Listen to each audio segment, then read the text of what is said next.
160 अशार लिखे मैंने। इमाम बूसीरी फरमाते हैं ये मिस्र की ज़मीन में आराम कर रहे हैं, वही मिस्र की ज़मीन है जहाँ पर शेख अबुल हसन शाज़ली आराम कर रहे हैं, वही मिस्र की ज़मीन है जहाँ गुंबद खदरा बनाने वाले शेख मंसूर कलाउनी आराम कर रहे हैं। इमाम बूसीरी कहते हैं मैंने 160 नात के शेर लिखे, कागज़ और कलम को तकिए के नीचे रखा, रोते रोते सो गया। कहते ख्वाब में हुजूर तशरीफ लाए। दिल से बोलो हुजूर आ सकते हैं कि नहीं। ना ना ना ना ना, जिसका अकीदा है वही बोले हुजूर आ सकते हैं कि नहीं। बोलो बोलो आ सकते हैं कि नहीं। हमारा अकीदा है हुजूर आपकी आवाज को जानते हैं कि नहीं जानते। हाँ, हमारे इत्तेकाद में तयक्कुन के साथ शामिल है। हम तो कहते हैं हुजूर हमें जानते। जो कहता है हुजूर ये नहीं जानते, हुजूर ये नहीं जानते, उससे बता दो कि हुजूर तेरे इस ना जानने को भी जानते। समझ रहे हैं, हुजूर तेरे इस ना जानने को भी जानते। इमाम बूसीरी कहते हैं वो चलाता है जो चलती है हवा तेरे लिए। हजरात आइए रब के हुजूर शुक्र के सजदे अदा करें।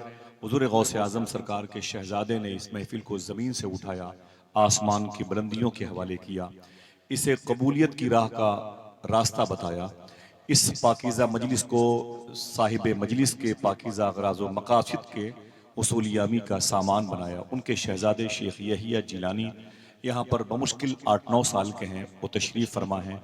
वो अपने दादा की बारगाह में नात या मनक़बत के अशार पेश करने के ख्वाहां हैं। जाहिर सी बात है ये साथ हैं, ये वक्त, ये लवाजमात, ये शब्बेदारियाँ सब उन्हीं के अजदाद का हिस्सा हैं।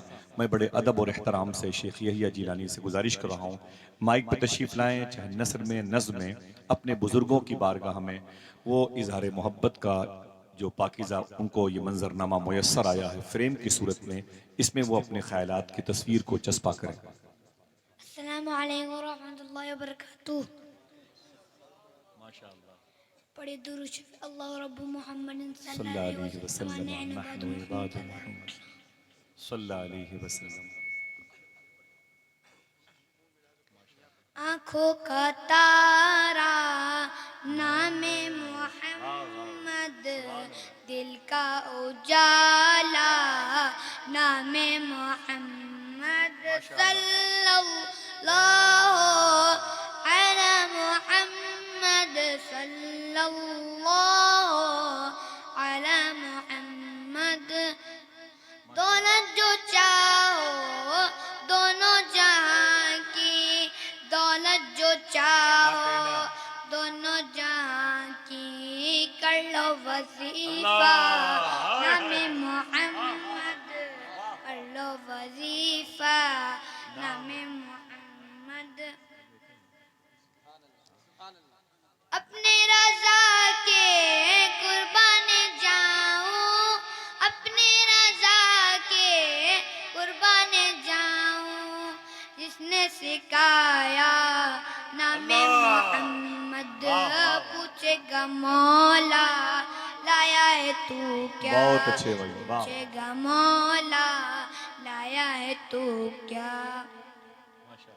अपने जमीले रज़वी के दिल में, अपने जमीले रज़वी के दिल में आजा समा जा नामे मोहम्मद, आजा समा जा नामे मोहम्मद।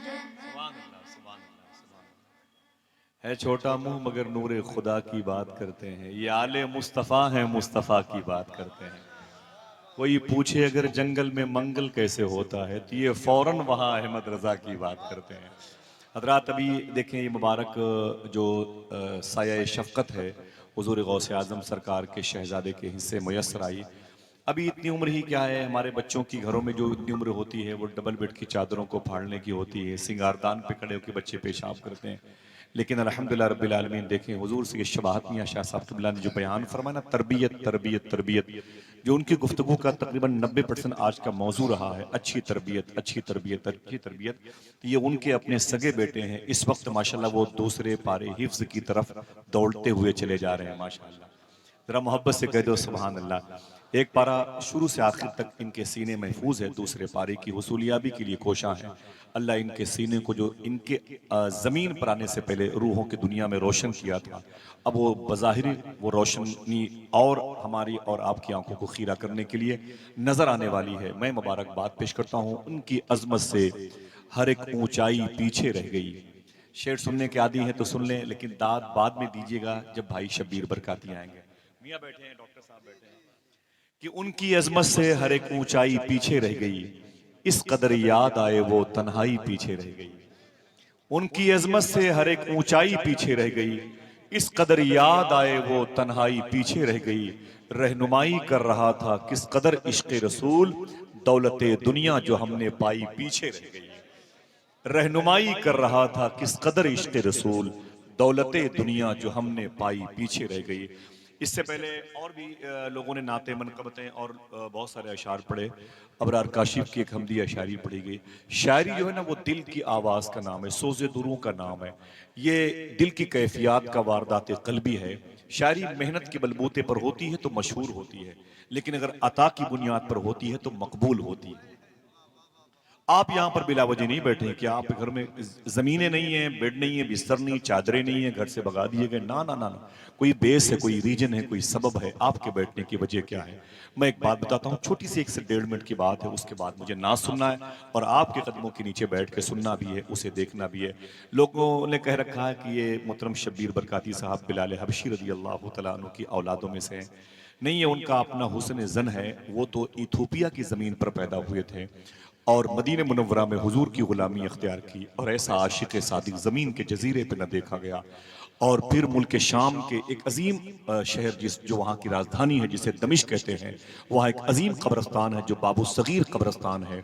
उसी कब्रस्तान में अगर आप सुबहान अल्लाह कहने का वादा करो, बता दूं, इसी कब्रस्तान में मखदूमा सकीना और जैनब आराम कर रही हैं। इसी कब्रस्तान में हजरत अमीर मुआविया आराम कर रहे हैं। इसी शहर में जनाब खालिद इब्न वलीद आराम कर रहे हैं। इसी शहर में हजरत सुल्तान सलाहुद्दीन अय्यूबी आराम कर रहे हैं। इसी शहर में उमर बिन अब्दुल अजीज आराम कर रहे हैं। इसी दुनिया की सबसे अजीम कब्रस्तान में बाबू सगीर में एक तरफ हजरत बिलाल हबशी भी आराम कर रहे हैं। हाँ, यह है कि आज से तकरीबन 45 साल पहले इथोपिया, साउथ अफ्रीका के मुबारक उन इलाकों से जहां अब्दाल की अक्सरियत पाई जाती है, वहां से कुछ ऐसे मजबूत जाबाजों को हिंदुस्तान की गवर्नमेंट ने हिंदुस्तान में उन लोगों को की सरकोबी के लिए तलब किया था जो मुबारक खानदान अहले सुन्नत वल जमात से ताल्लुक़ रखता था और वहाँ के गुजरात में आबाद हुआ। वहाँ की कोख से निकला, वो गोंडल में आया, उसी के करीब में उसकी शादी हुई। गोंडल कहाँ पर है? ये अहमदाबाद से तकरीबन 4 घंटे का फासला है। जाहिर सी बात है, यहाँ क्यों आए हैं? गोंडल से अहमदाबाद का सफ़र किया होगा, अहमदाबाद से बाई दिल्ली आए होंगे, दिल्ली से मुरादाबाद ज़िले का सफ़र किया होगा, फिर यहाँ से फिर वैसे ही सफ़र करके इन्हें वापस जाना है। इतनी लंबी मसाफत तय करने की वजह क्या है? एक बात करूं, बस उसे सुन लें ताकि आपके दिलों के अंदर भी वही नगमगी गालिब हो जो सैयद शबाहत मियां साहब क़िबला ने बयान फरमाई है। एक बड़े अजीम बुजुर्ग हैं जो मिस्र की ज़मीन पर हैं, जिनको इमाम बूसीरी कहा जाता है। बेवाओ स्वाद ये इमाम बूसीरी कहा जाता है। तकरीबन 35 साल तक अपने पाँव में फालिज का असर इतना गालिब पाया, रोते हुए रातें गुजारी हैं, रोते हुए सुबह गुजारी हैं। बड़े इलाज किए इमाम बूसीरी ने, लेकिन उनका पैर ठीक न हुआ, उनका पैर शिफा न पाया। बड़े बड़े मुस्तशफा गए, हॉस्पिटल गए, अतिबा डॉक्टरों के पास गए, ठीक न हुए। इमाम बूसीरी कहते हैं मैं बड़ा परेशान हुआ, अब क्या करूं, किससे कहूं कि मेरे पैरों में दर्द है, मुझसे खड़ा नहीं हुआ जाता। अचानक वो कहते हैं फिर मेरी नजर हुजूर की तरफ गई, मैंने कल्ब की आवाज सुनी कि अब हुजूर के अलावा किसी से न कहूंगा, किसी तबीब से किसी मतब में जाके न कहूंगा। इमाम बूसीरी कहते हैं मैंने कागज निकाला, कलम निकाला और एक नात लिखना शुरू कर दिया। दर्द बेदार हुआ तो नात लिखने लगे, कर्ब ने घेर लिया तो नात लिखी। सूफिया फरमाते हैं बेटियों की शादी ना हो तो नात पढ़ा करो, कारोबार कमजोर हो जाए तो नबी की नात पढ़ा करो, तुम्हें हालात जमाना अपनी गिरफ्त में ले ले तो नबी की नात पढ़ा करो। समझे, नबी की नात का कमाल ये है, नबी के जिक्र का कमाल ये है।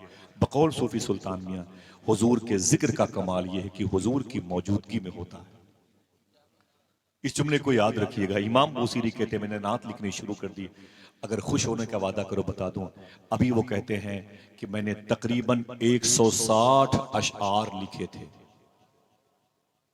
कितने? 160 अशआर लिखे मैंने। इमाम बूसीरी फरमाते हैं ये मिस्र की ज़मीन में आराम कर रहे हैं। वही मिस्र की ज़मीन है जहाँ पर शेख अबुल हसन शाज़िली आराम कर रहे हैं। वही मिस्र की ज़मीन है जहाँ गुंबद खदरा बनाने वाले शेख मंसूर कलाउनी आराम कर रहे हैं।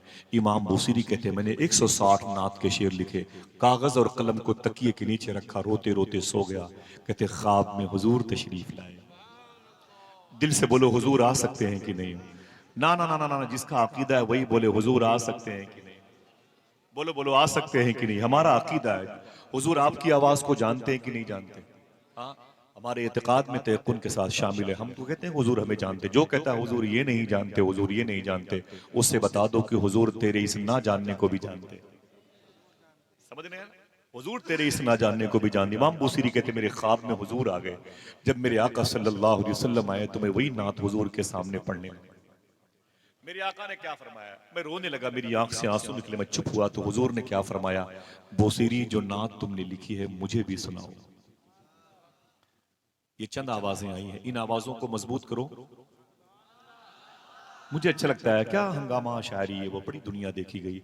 इमाम बुसीरी कहते मुझसे हुजूर ने कहा जो नात तुमने लिखी है मुझे भी सुनाओ। तो इमाम बुसीरी कहते फिर मैंने वो नात साहिब नात